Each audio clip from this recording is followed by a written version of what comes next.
and Japan and Ireland and Scotland and lots of people from Peru, all over the world, really. They come and they join us for these Facebook Live broadcasts all about education and early learning with us here at Pre-K Pages. And I'm Vanessa Levin, coming at you from Dallas, Texas. And you might be familiar with my blog, prekpages.com. And tonight, I'm super excited because we are going to be having our first ever webinar right here on Facebook Live. And here's how it's going to work. So if you would like to watch, it's called 3 Strategies Successful Teachers Use to Rock Assessments Like a Boss. So we'll be talking about assessments in early childhood tonight. And you're going to want to, if you're watching us right now, if you haven't already, go ahead and register at the link below, the pinned link. And that is going to allow you to receive a certificate of attendance for 1 hour. It will allow you to receive via email your handout. Here's the handout, okay? Your certificate of attendance, your quiz if you need one. Some people might not need one. And also a printable letter that you can use as well. And I'll explain what that is in a little while. But all of those things will be emailed out to our registered attendees after the live broadcast. Give us a couple days because we've had more than 1,000 of you sign up. So we don't want to overwhelm anyone's email servers. So give us a couple days, and then you use the email that you signed up with for this webinar. So whatever email you use to register, that's the email that you check to find the goodies. They'll be sent to you in a file. So you'll get your handout, your certificate of attendance for 1 hour, you will get your quiz, and you will get the cheat sheet as well, and the little letter. So all of that stuff is going to be coming to your email. So make sure that you're registered for this webinar. As we go through tonight and we cover the material, we will have Tom in the comments helping answer your questions, and we will also have a few other folks with us tonight because we have such a large crowd registered for this. So if you have questions, let us know, and we will be monitoring the comments very closely. So I want to go ahead and get started because I know a lot of you are super interested in this topic, and I'm really excited to talk about it. I have to tell you a funny story before we start because some people are still coming in. And let us know in the comments below if you're just joining us where you're coming from. A few years ago, somebody asked me to come to their school and talk about assessment. And I said, are you kidding me? That's the most boring topic on the planet. I would not want, I didn't say it like that, but that's what I was thinking in my head. Like I would never want to talk about that topic. And it also sounded like, ugh, you know, not fun. So I said no.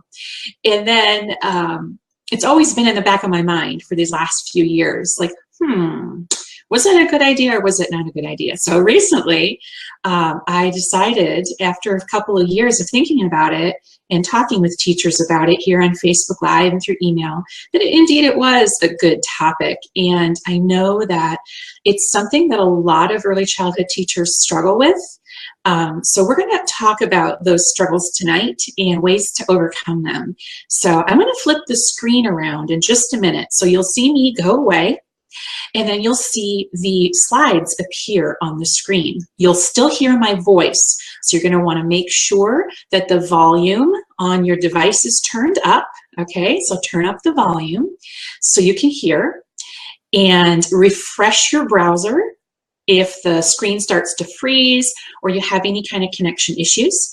Make sure that you have a strong connection to the internet. So if anyone in your home is streaming Netflix or gaming or just using a lot of bandwidth, then you're going to want to shut that down because it could make your viewing experience have less quality, but be less high quality. So we don't want that. So If you have any of those problems, do those things, and then this replay will be available for you to watch. As soon as we're done broadcasting live tonight, you can come back and watch this from the beginning. So if you see folks coming in the comments and they're late and they say, what did I miss? Or how do I get that information? You can help us by directing them and say, you know, it'll be available. As soon as we're done live tonight, you can watch it here on the Facebook page at Pre-K Pages at any time. So thank you so much for joining us. I'm going to flip my screen around now and start sharing my slides with you. Here we go. Well, what do you know? It worked. All right, let's go ahead and get started. Welcome to tonight's free webinar, 3 strategies successful teachers use to rock assessments like a boss.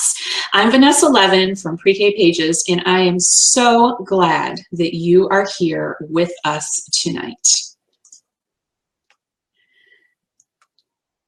All right, and don't forget to tap the screen, share this with your friends, tag them in the comments, private message them, whatever you want to do if you think you have someone that you know that might be interested in this information.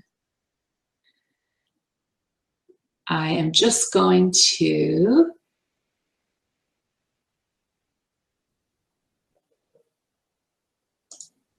there we go. Okay.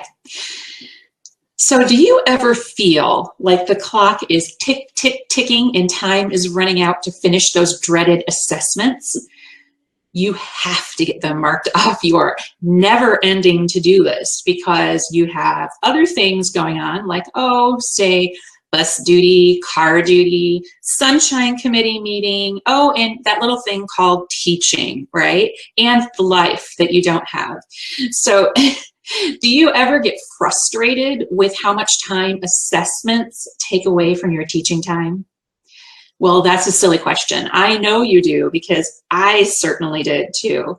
So during this presentation today, I'm going to share some tips to make assessing your students quick and easy so you don't lose valuable teaching time. You know, there are so many different kinds of assessment out there. And here's the thing, they weren't all created equal either, were they? Some are completely inappropriate and they require little kids who can't read to use a computer independently. Those are about as useless as giving a bicycle to a fish, and they only measure how much prior knowledge a child has of using a computer. Then there's assessments that make life miserable for teachers by having them assess every single teeny tiny little thing. They take days and weeks of your own time on weekends and holidays just to complete the bare minimum, and they make us want to quit in droves. But what if I told you it didn't have to be that way?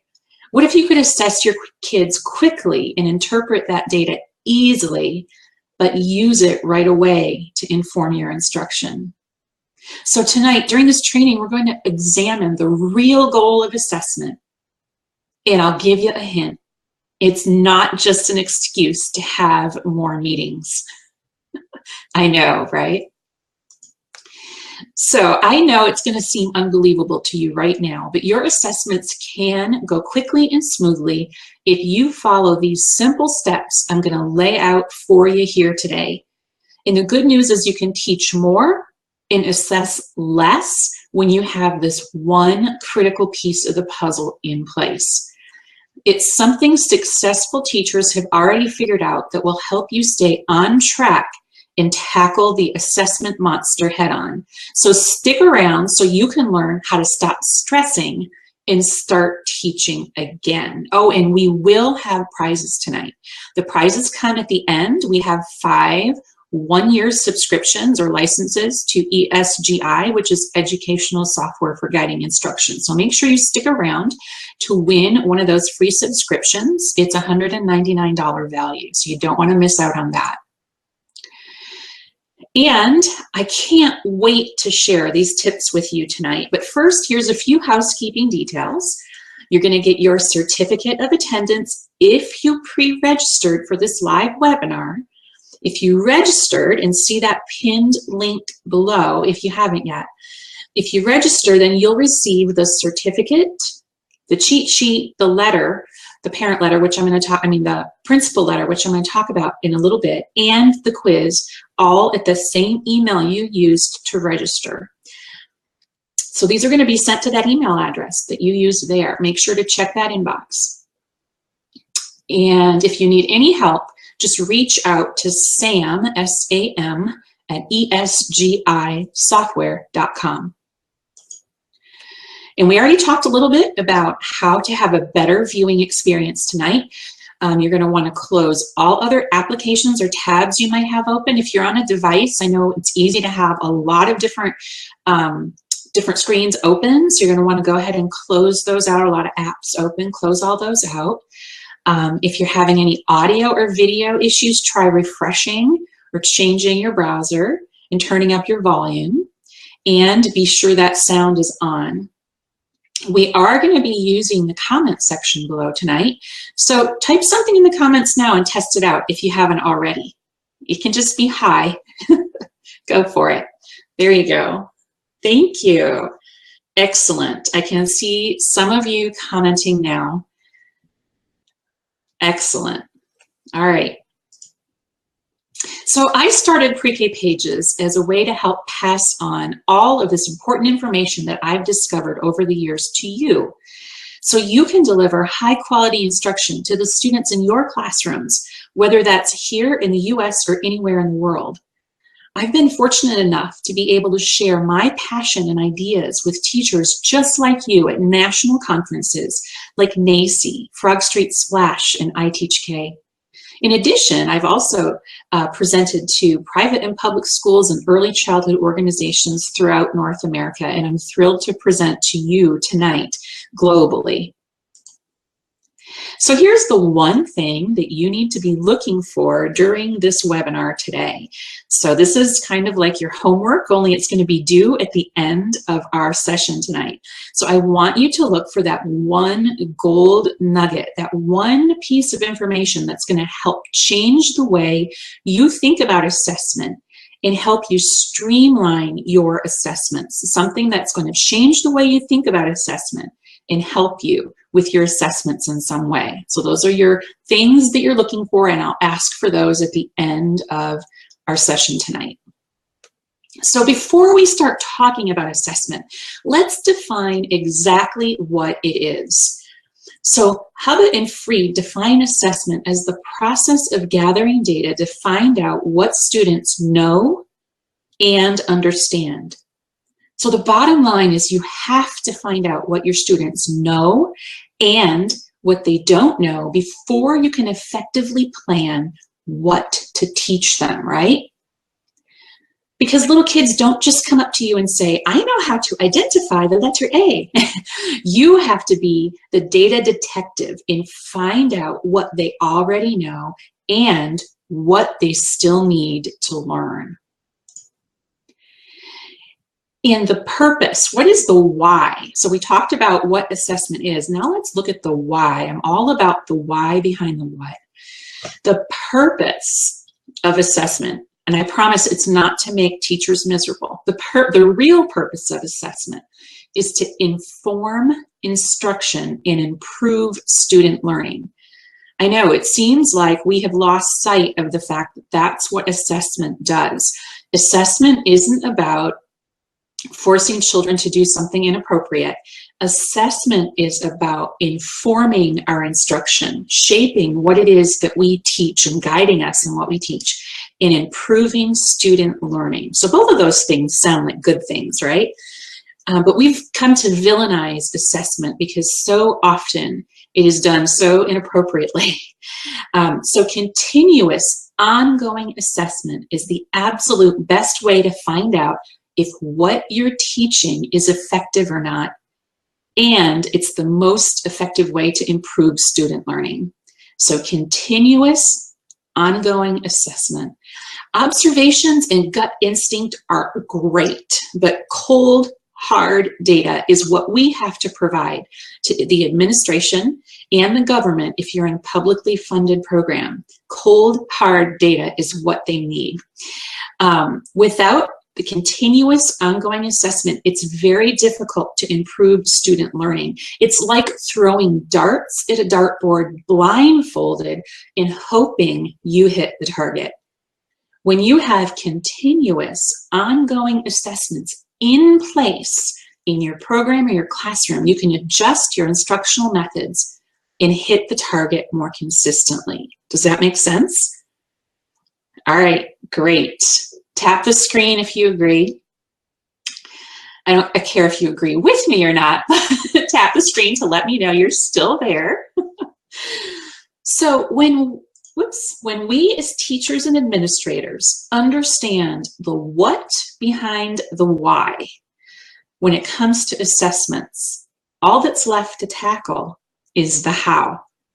So you see how we got the first two things out of the way. We looked at what assessment is, and we looked at why it's important.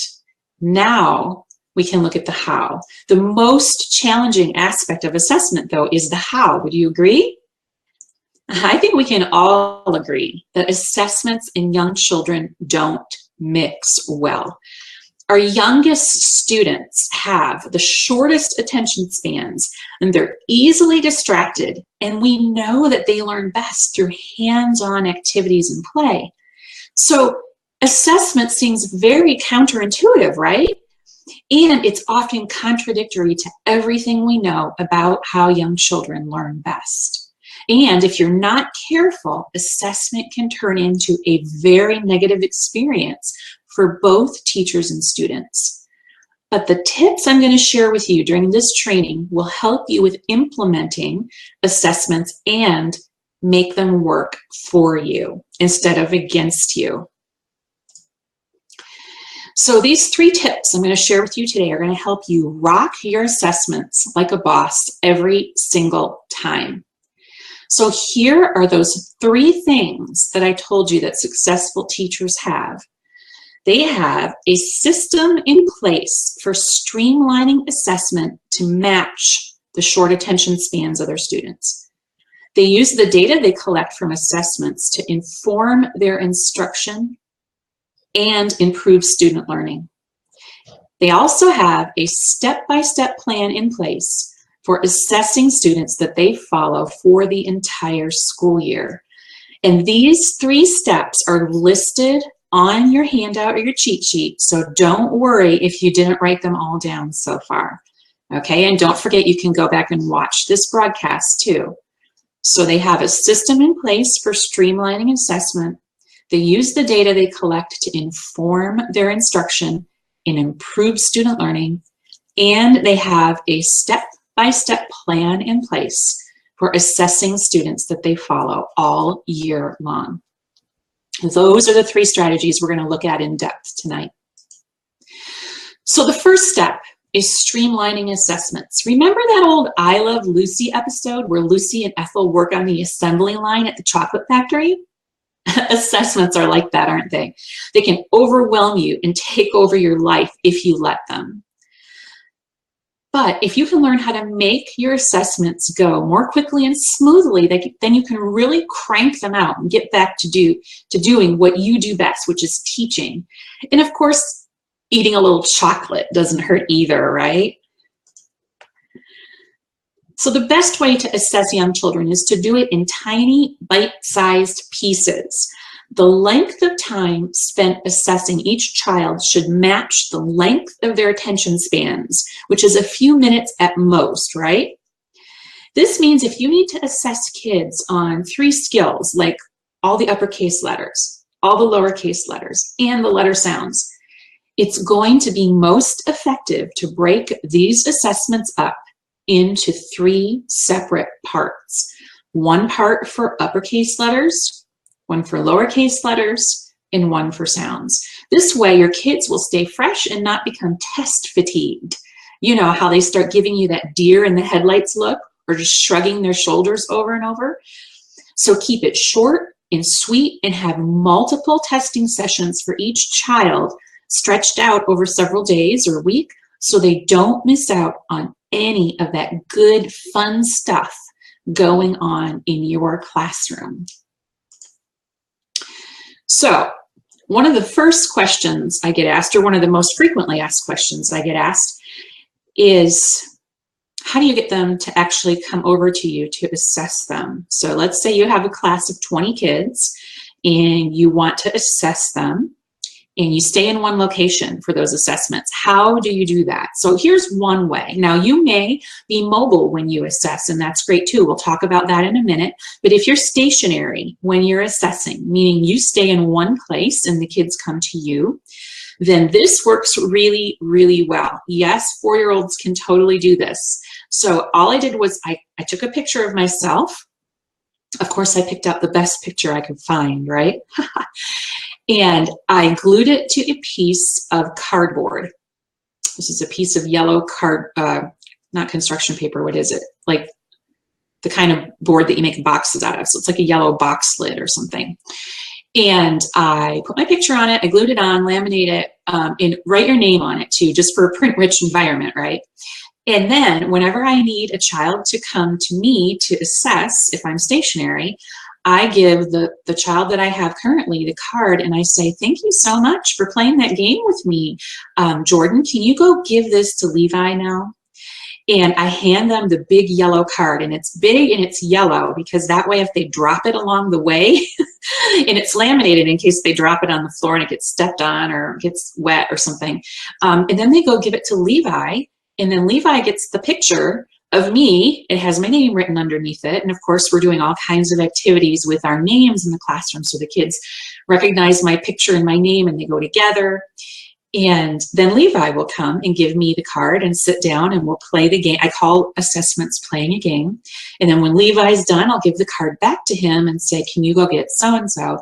And once your kids get really used to this, giving the card and bringing it back, it's really funny because the last kid that comes to you will reach for the card and you'll say, oh, we're done. And they'll go, oh, I wanted to give the card to somebody.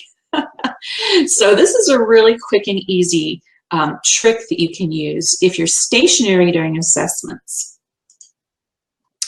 Okay, so the next thing you do is when the kids come over to you, often with our youngest children, this whole assessment thing is not something they're familiar with. This is definitely going to be their first experience with something like this. So I always have a script ready in case I need it. But once you learn your script, you probably don't need it with you anymore. But here's an example of what you might say when the kids come over. So I might say something like this. We're going to play a quick game with letters now. If you know the name of the letter, you can say it out loud. If you don't know the name of the letter, and I shake my head back and forth in a no motion when I say that, if you don't know the name of the letter, that's okay. You can just say, I don't know. And when we're done, you can go back and then tell them whatever it is they can go back and do. And I also might ask them, would you like to practice? And if they say yes, then I'll show them something and ask them what it is, and then they answer, or they say, I don't know. So we just practice one time. Once they get used to that, you probably don't even need the script anymore, but it's really helpful in the beginning of the year. And this question comes up very often, and I'm sure some of you have already asked it in the comments below. One of the biggest problems with assessment is the other kids and what the other kids are doing, right? So, and how do you get those kids to leave you alone? So one of the things that I like to do, this is probably my favorite one, is a button light. Okay, and a button light is just, or you can call it closet light, whatever. You can find them at dollar stores or Walmart, places like that. And they are just these little push lights. You push the top and it lights up. So in this case here, I put it in front of me wherever I am going to be assessing students. And when a child comes over to me for assessing, the child gets to push the light, push on the top of it, and the light turns on. And when the light is on, that's an indication to all the other children that they can't come over to me. So They love it. And when they're done, they can turn the light off. So now you've kind of got a reward system going on. They come over to you. If they come over quickly and quietly, they can turn it on. And when they're done, you say, oh, you did such great work answering all those questions and playing that game. You can turn the light off and give this card to so-and-so. So they really like the button lights. And the next one is for those of you who like to wear hats. I'm not a big hat person myself, but if you would prefer to wear the hat, this one is super fun. This is just a foam visor from the dollar store, and I glued some bug stickers onto it. Actually, they were already sticky on the back. They're foam stickers. And then I just wrote with a Sharpie, "Don't bug me." And the kids thought that was really funny. And I explained to them, you know, this hat says, "Don't bug me," and then it has bugs on it. And you can wear that when you're assessing if you're a hat person, but you don't have to. So when it comes to assessments, having everything you need right at your fingertips is essential. If you don't have everything you need in one place ready to go, you're going to lose valuable testing time. So gather all your materials in advance and put them in a tub or a basket. This is a dish tub that I got from the dollar store. Then when it's time to assess, just grab the tub so you can get started right away and you won't waste any time. Because, you know, the younger the child, the more stuff you need to assess. It's not paper, they're not filling anything out. You need stuff that they can touch in order to assess them. Things like teddy bear counters, pens if you're using paper assessment, name cards if you're doing any kind of visual discrimination things, maybe a book if you're doing concepts of print, things like that. So you don't have to scramble for these things at the last minute. And even better, what if you weren't stationary when you did your assessments? What if you weren't tied to a certain location, whether that was with paper assessments or with digital assessments? So think about how you could go mobile with your assessments. And then it would be really quick because you could go to the kids instead of pulling them over to you. So you would save time on that lag time when you have one kid leaving and one kid coming over. Because you know they're not always the quickest when it's time to assess. So think about, what if you could go mobile? If you could throw an iPad in your dish tub along with your things that you need and not even worry about all the paper assessments, go digital. So I'll talk about some ways to do that in just a minute. So we talked a little bit about how to get the kids to stop bugging you when you're testing, but what are the other kids doing when you're assessing? Are they just sitting there? What exactly are they doing? So in a perfect world, we would all have an adult for every 8 children in the classroom. But since we don't live in a perfect world, we have to work with what we do have, okay? So there's people here from around the world, and the ratios or the number of children to teachers varies drastically throughout not just the United States, but throughout the world. So we're not all going to be able to have an adult for every 4, 5, 6, 7, or 8 children in our classroom. Some of us will be alone with 20 children or more and still have to assess them. So what are the other kids doing? So if you're in this situation and you don't have a lot of other adults in the classroom, let's look at what you can do. So if you have an assistant or a parapro or whatever you call them, they're different names for another adult that works with you in the classroom, or maybe even a volunteer. What you can provide for the other children is review activities, activities that they're already familiar with. If you provide them with something new that they're not really familiar with and they're not comfortable using, then you won't be able to assess because you'll need to be redirecting them. So in this picture here, you can see my kids working with some math manipulatives from our math center. And these are things they're very familiar with, and they know how to use these appropriately. It's something that we've done over and over again, and they're very comfortable with it, and I know that they know what the expectations are. So this was the perfect activity for one group to do while I was assessing. So find a few other really familiar, popular activities in your classroom that you know your kids will do well with, and put them at the tables. And you can start assessing knowing that your kids have something familiar that they're comfortable with that you won't have to spend a lot of time redirecting. And if you have nobody else in your classroom with you and you have a lot of kids, you may have to get creative, like combining classes and taking turns assessing if that's something you're allowed to do.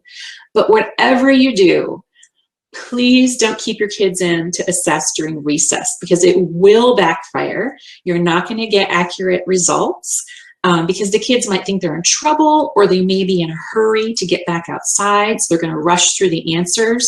So while it may help you get your assessments done, it's not going to give you the right kind of information, the real information you need to know in order to inform your instruction. Let's see. Oh, it's also important to have a plan in place for assessing absent students. You know, there's always those few kids who need to be tested on that last day before assessments are due.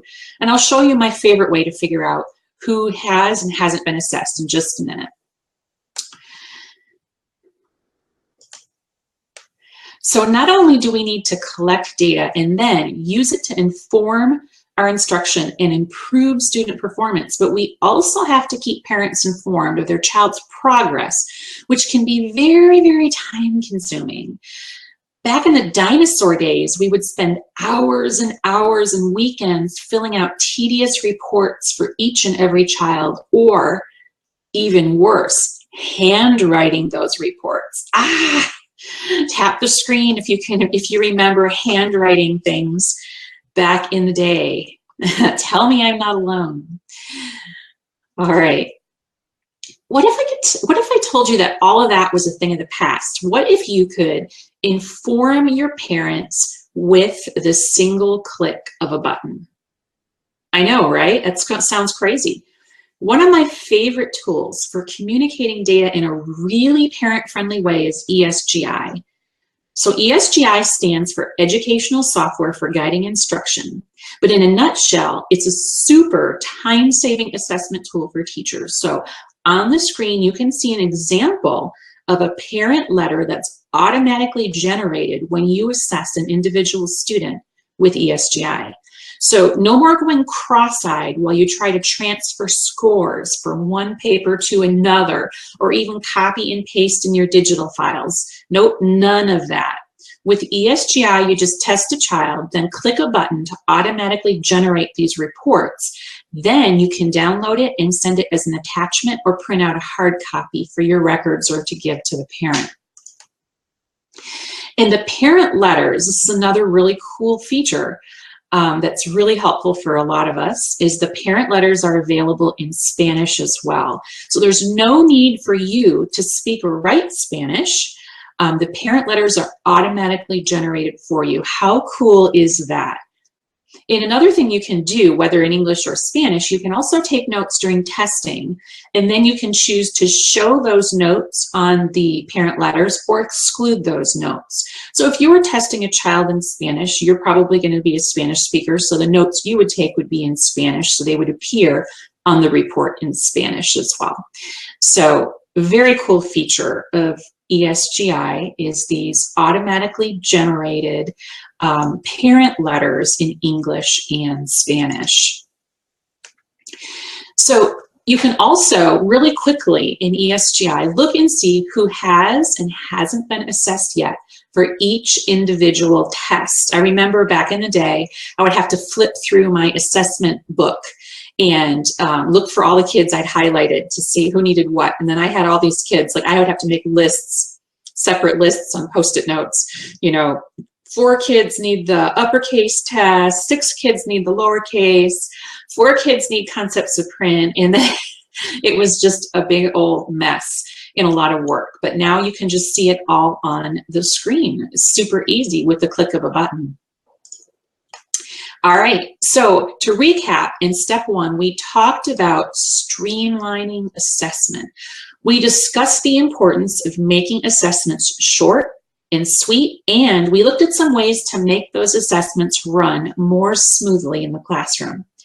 So now step 2 is all about how to use the data you collect from assessments to inform your instruction and improve student performance.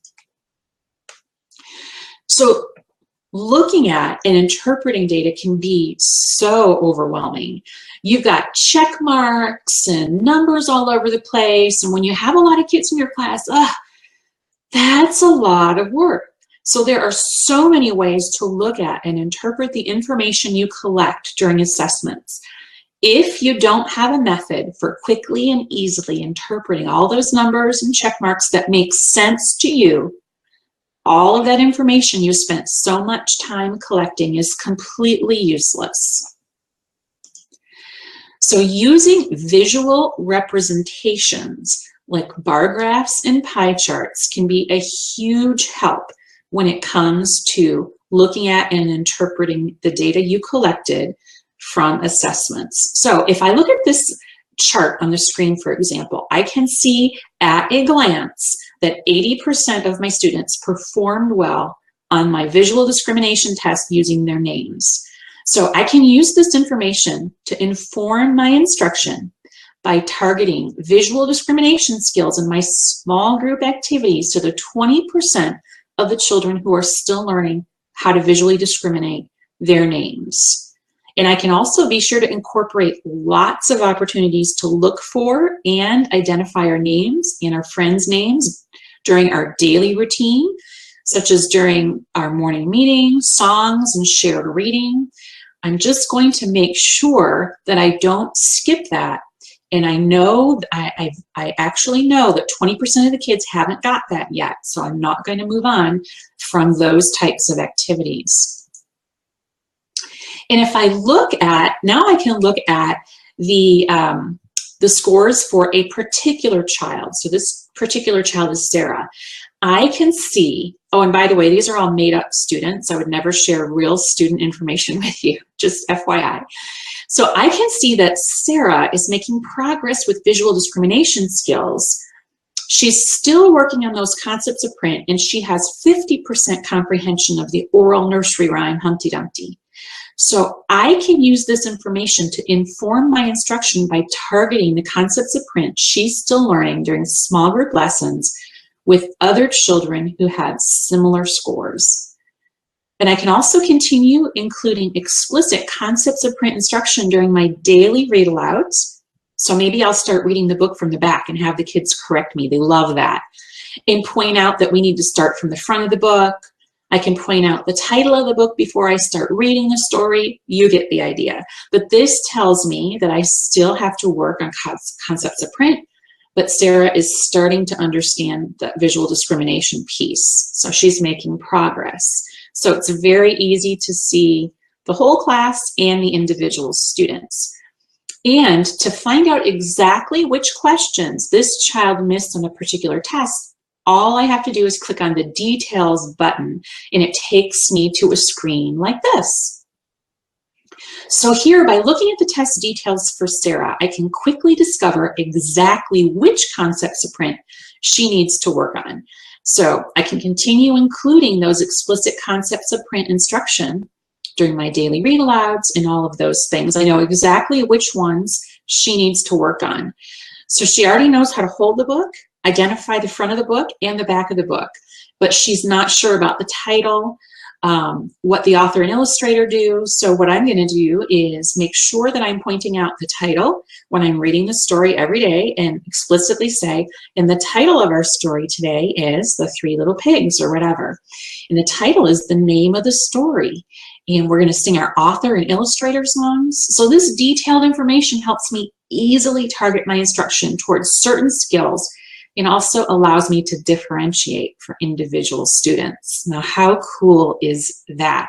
So if you need proof that you're differentiating, all you have to do is pull up individual students and then talk about how you're addressing these skills with them, whether in whole or small group. It's so easy. So here in this bar graph, and again, this is just the click of a button, it's organized by least known letter. Now I can go over there on the left and I can organize it by the most known letter or whatever I want. But this information here tells me that the letter B is the least known letter in my classroom right now. So I can also find out exactly which students answered incorrectly by viewing the bar graph results or details. So I can use the information in this graph to plan out my whole group activities. I can be sure that I'm calling attention to the letter B in environmental print in our classroom. I can be sure to call attention to the letter B in any shared reading or writing activities we do. And of course, I can also call attention to this letter during my small group instruction with those specific students who don't know the letter B yet. And here in this chart, I can see when each child was tested and how his or her scores have improved over time. This is super helpful during those dreadful data meetings, right? And it is perfect for showing growth over time to parents during parent-teacher conferences. So if you want to wow your parents and administrators, show them where the child started. And then you can actually plot on this graph what the child has learned in your classroom. Very, very effective. I can also instantly generate this class totals report, which shows me student scores and percentages correct at a glance. So all I have to do is look over on the in the yellow area, and I can see that average percent correct, right? But it gets better because I can sort this information into how many kids, see how it's sorting it there? So these kids have 100%, 95, 94, 84. I can use this to create small groups of students with similar scores so I can target my instruction. So I can use the information that I've collected to actually create my small groups, not based on my gut, but based on real, hard, cold, factual data. How cool is that? Quick and easy. So step one was all about streamlining assessment. Step two was about how to use that data you collect from assessments to inform your instruction in the classroom. And now step three is all about how to create that step-by-step plan for continuous, ongoing assessment. Sound good? So I don't expect you to read this here on the screen. This is just a representation. We're going to use our state standards to plan out our entire year of assessments. So if your district follows the Common Core, if your state follows the Common Core, then you can follow those standards. If your state has their own standards, like Georgia and New York, follow those, or Texas, whatever your state uses. Pull those standards up and look at those if you would like to plan your own assessment trajectory. So you'll have to determine when you will test. So you're going to need a calendar that includes all the school holidays and the report card distribution dates. So I'm assuming that all of you give your parents some kind of information, whether you call it a report card or not, but they get some kind of information about how their child is doing. So if your assessment dates and your report card dates don't align, you'll have to be prepared to do extra testing to get the accurate data you need to fill out those reports. So be sure that those dates are aligned. So get yourself a calendar. You're going to look at the standards your state wants you to be teaching the children in your room, right? And some of you work for organizations, and they'll have a separate document for those as well. I'm talking about like a Head Start or something like that. So you're going to look at what skills you are going to test by looking at the standards your program or state follows, and then determine how those assessments will be administered, whether that's digitally or whether that's on paper. So you're going to look at when you're going to test. And let me just say that testing once at the beginning of the year and once at the end of the year is really not enough. So we talked several times about continuous, ongoing assessment. And here's the reason you don't want to assess just at the beginning and just at the end. At the beginning, all you find out is what the kids don't know, right? You don't know at any other point during the year if they're learning what you're teaching. So that's why it has to be continuous. We can't just do 2 assessments because that's a waste of time. At the end of the year, it tells the parent what the child learned, but you never informed your instruction, right? You're really just collecting this data to show parents growth over time, but you're not using it in the true definition of the word of assessment, right?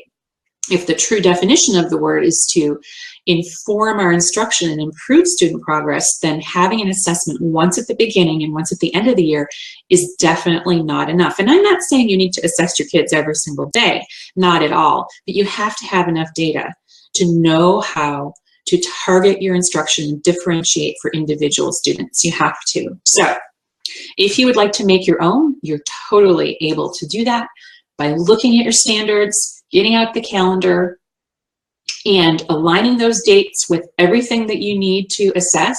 And of course, some things can be, some things are very easy to assess quickly, like the concepts of print tests, very quick and easy. How do you hold this book? Where's the front of the book? Where's the back of the book? Things like that. It doesn't take a lot of time. But there's also other tools you can use. So the Trailblazer is a free 50-page curriculum planning guide for pre-K. So this is a tool that I have used or I have developed in my own classroom. So it's a free download. You can download it at teachingtrailblazer.com, and that URL is on the screen there for you in red. It's a free 50-page curriculum planning guide. Okay, so here's what one of the pages looks like. So inside of the Trailblazer, you're going to find a 1-page guide for each week of the year, right? It has the concepts and skills to be taught, all right? So if you're not sure how children, or if you need help remembering how children learn and develop those skills over time, they have to be introduced in the right sequence, because if we don't introduce skills in the right sequence, we're going to miss crucial areas of development. So each page is for 1 week, and it lists the concepts to be taught. It has links to resources and book lists. One of the things I get asked most often is, where can I find books for these concepts to help teach these concepts? Good picture books that are age appropriate. So there's book lists linked throughout the document. And these links are going to help make gathering your materials quick and easy so you can save time, teach better, and live more. So you're going to download that at the teachingtrailblazer.com. teachingtrailblazer.com, and we'll be dropping that link in the comments below. So that's a free download. But here's something that's really cool. The free download is awesome, but I've recently partnered with ESGI, and I have added all of the tests that align with the Teaching Trailblazer into the ESGI platform. So if you would like to have access to all of those tests, first you go to esgisoftware.com/Vanessa Levin, that's me, and then you sign up for this 60-day free trial using that big orange button there on the right, and absolutely no credit card info is necessary when you do that. So if you would like to have access to all of the tests that have been designed specifically to match each week in the Teaching Trailblazer, then you can do that. And once you get there, once you have your free account, so it's free for 60 days, once you have your free account, log in and access the Test Explorer tab at the top of your screen. In there, at the bottom of the page, it's highlighted for you, you can find the link to check out the Trailblazer assessments. So you're going to click on that. And once you're there, you can preview each of the tests by clicking on each one. And I'll show you what those look, a few of those look like, not all of them, because you can go that and do that on your own. But so here's the concepts of print preview. You can kind of see what it looks like. And these are all questions that are asked by the teacher. So the child isn't actually holding the tablet or the device or even looking at the screen, because there's nothing for the child to see in this particular test. This is going to be done with a book, any book that you want to give the child. But here's something really cool about these tests. People have always asked me, because I have these, a lot of these as paper assessments as well that you can download at Pre-K Pages, but people ask me, can I make changes to them? And the answer has always been no. Well, with ESGI, you can click on Copy Test. That's that blue button there on the left. And then you can tailor the test to meet the needs of your specific program. How cool is that? So here's the phonological awareness test, and it tells you what materials you might need, if any. And again, this is just for the teacher to read, not for the child to read. And you're recording their answers on the screen by tapping yes or no. And it tells you how many questions are in each test as well. So super helpful. I will let you go through and look at all of those tests. Once you have your free account, just go in and preview all of those to see which ones you like and which ones you want to tweak to meet your needs. So on to the action plan. So far, we've covered some strategies to help you streamline assessments in your classroom. We've looked at ways you can use the data you collect to inform your instruction and improve student learning. And we learned how to create or find a step-by-step plan for continuous ongoing assessment. That was that teaching trailblazer there, or you can create your own. So let's look now at our action plan. Let's put this into action. What does that look like?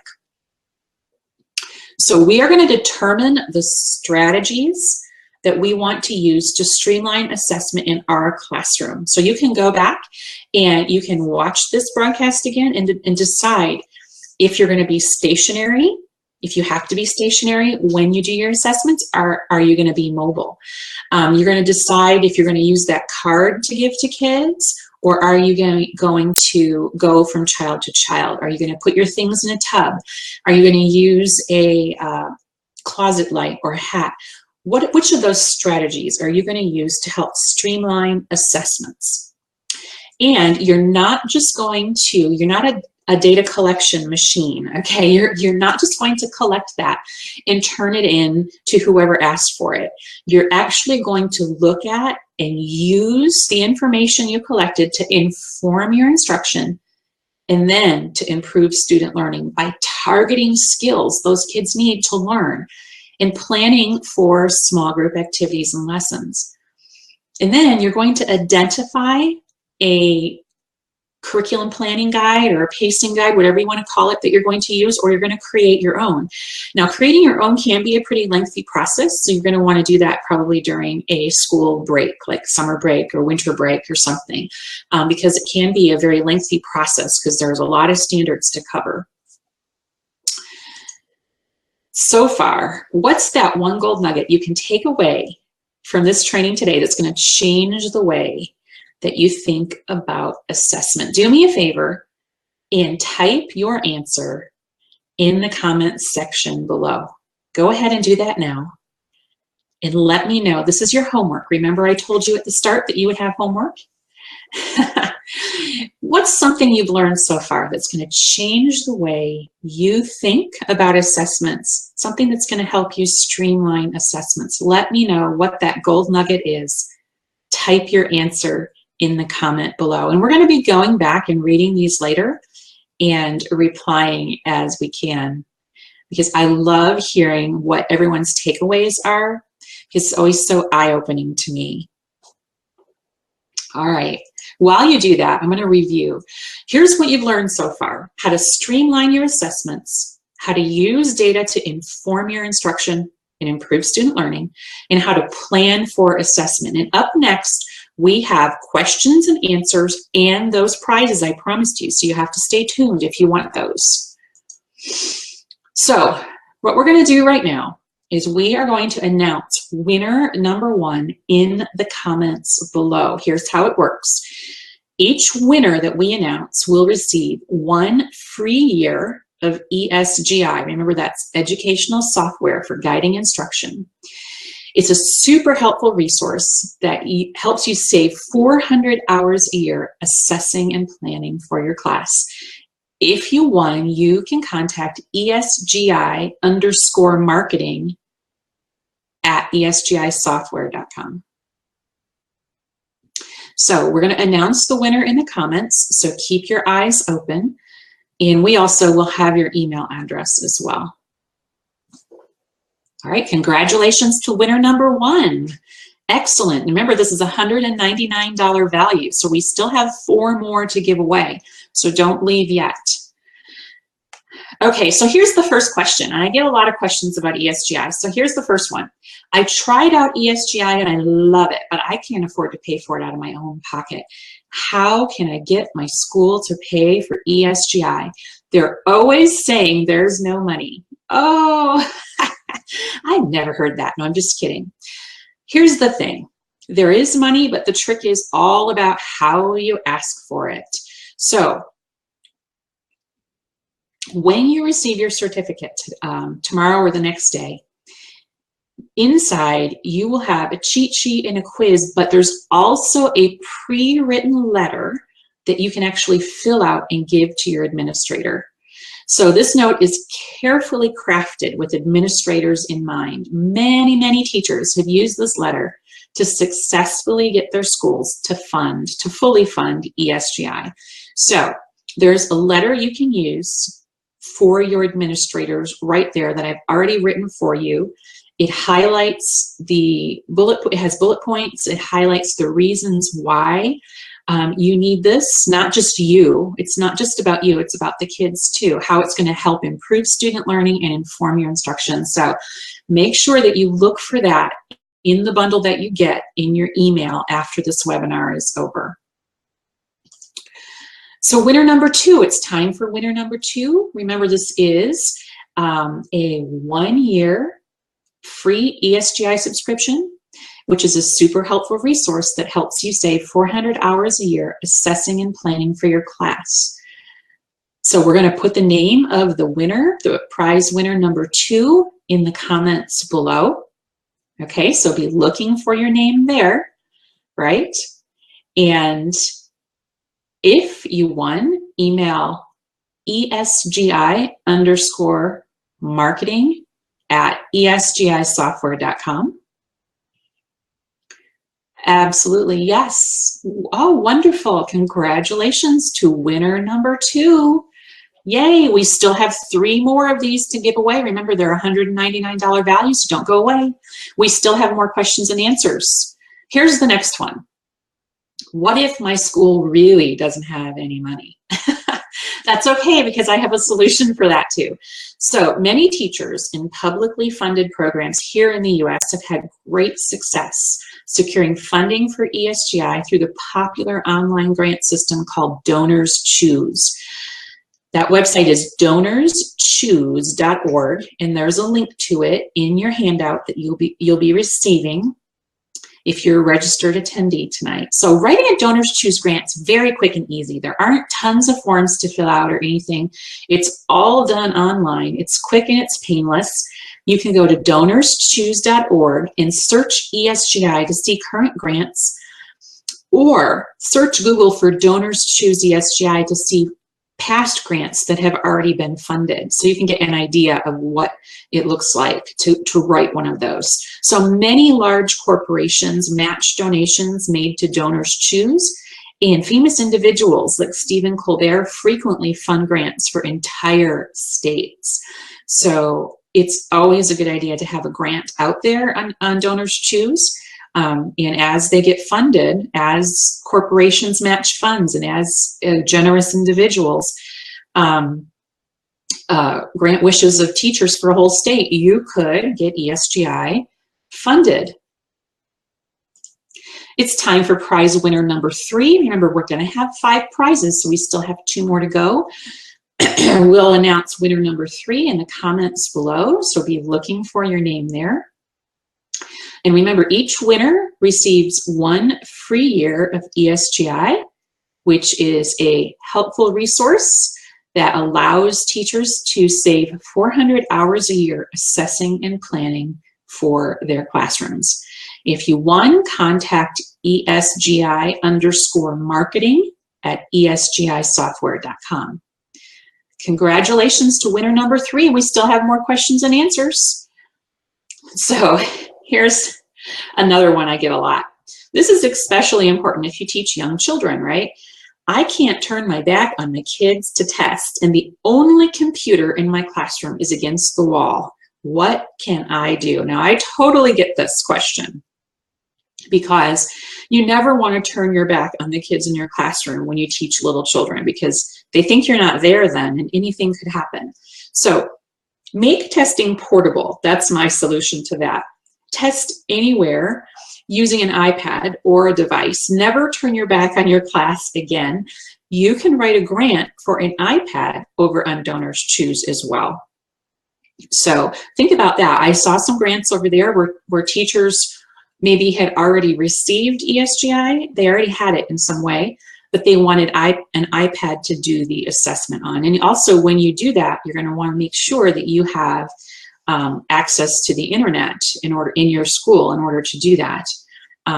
So think about how you can write a grant to get an iPad or a device for your class. And a lot of people use their own personal device to assess their kids on ESGI. So because you're just logging into a site, it's not actually, that information isn't contained on your device there. So that's another thing to think about.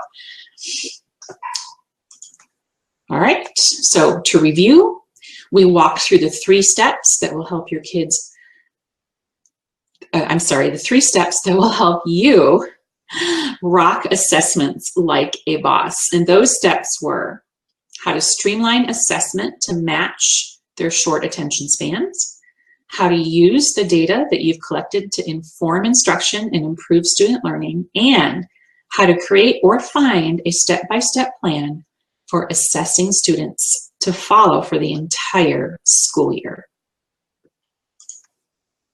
It's time for prize winner number 4. Let's see.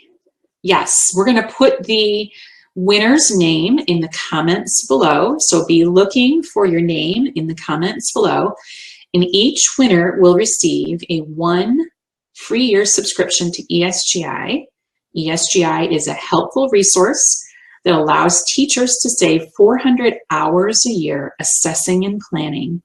If you won, please contact ESGI_marketing at esgisoftware.com. Congratulations to winner number 4.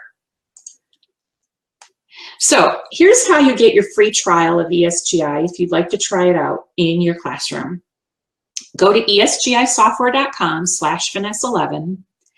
Just like it's shown here on the screen. Click on the big orange button to sign up for a 60-day free trial to see how you like it. No credit card is necessary for the free trial. And if you decide to purchase ESGI, use the promo code Pre-K Pages to save $40 off your first year.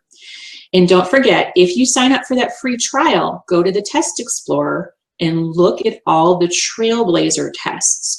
So soon over on that page, there will be a new edition of the Trailblazer. It's actually a companion piece, and it aligns every week with all the assessments. So all you have to do is open up that document that's going to be over there, and it will show you exactly which of my Trailblazer assessments are used every single week of the year. So super effective and easy. So don't forget to do that. And it's time for the last prize winner. Prize winner number 5 will receive a 1-year free subscription to ESGI. ESGI is a helpful resource that allows teachers to save 400 hours. Wouldn't it be great if it saved you 400 years? 400 hours a year assessing and planning. If you won, please contact ESGI_marketing at esgisoftware.com. Whoops. So don't forget, you're going to get your certificate of attendance if you pre-registered for this live webinar. You'll receive receive the certificate, the cheat sheet, the administrator letter, and the quiz by email. And these will be sent to the email address you used when you registered. So be sure to check that inbox.